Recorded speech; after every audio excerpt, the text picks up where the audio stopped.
Hi there. For Mother's Day this year, my mom came up to visit, and we made a prime rib roast. Of course, prime rib is something you'd want to make at any time of the year or for any special occasion. There's a popular method for making prime rib that involves cooking the meat at 500 degrees and leaving it in the oven for 2 hours, but for a cut as expensive as prime rib, I wanted to take the guesswork out of it. After all, my oven isn't the same as a professional chef's oven, and if it isn't calibrated the same or cleaned the same, it's not likely to give the same result.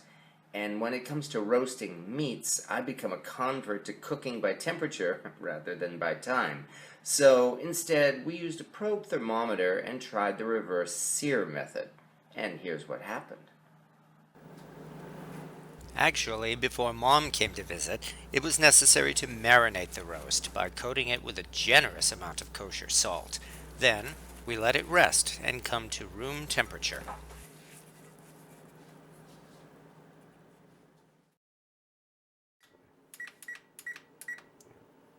As we heated the oven to 300 degrees, we then prepared some basic mirepoix vegetables of carrots, celery, and onions.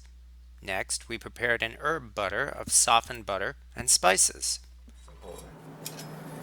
Essentially, we're going to be marinating, so that's why we use such heavy amounts of salt. Some will be absorbed into the meat, but not too much. I love pepper. I don't know, 5 cloves of garlic, maybe just 2 teaspoons of this should be enough. The idea here is for the butter to melt and help to spice the meat as it cooks. That's going to melt as soon as it goes in the oven. Exactly, yes. Birmingham Stove and Range Red Mountain. One of the best there is. This is probably like about 70 to 90 years old. Just like me. Lay down the roast. Have to do, coat it with butter.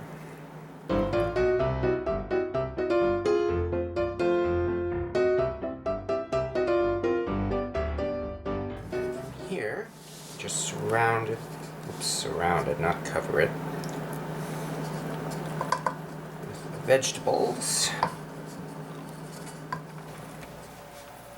Now we insert a thermometer, because cooking by temperature is the best way to do it. And away we go.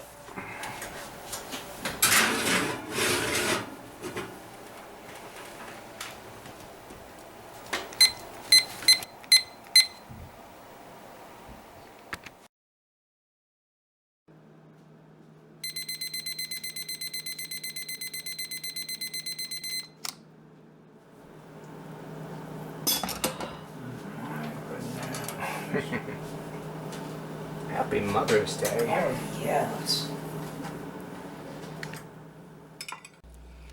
Now we cover the roast with foil and let it rest, while we then heat the hot iron pan to searing temperature.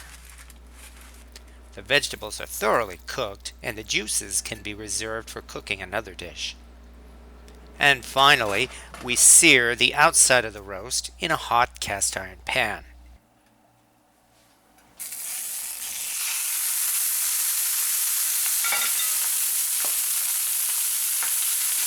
We only need to sear the outside for about a minute because the meat is already cooked.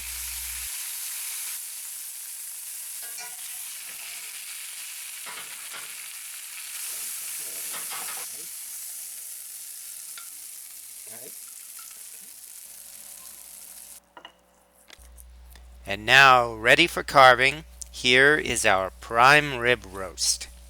Exactly what we'd hoped for, with a juicy inside that's as tender as can be and not overcooked.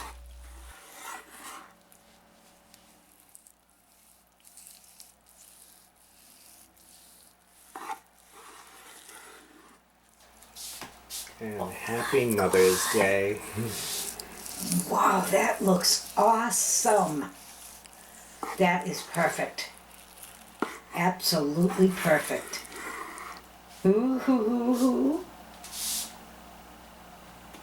This was very simple to make, and cooking by temperature took all of the guesswork out of it. It's definitely a set it and forget it method, one that certainly made it look as though I knew what I was doing. And whether or not you have a decent oven, or if this is your first prime rib, you can take advantage of this method, and the result will be a dinner that even your mom will be proud of. Thank you for watching, and happy Mother's Day.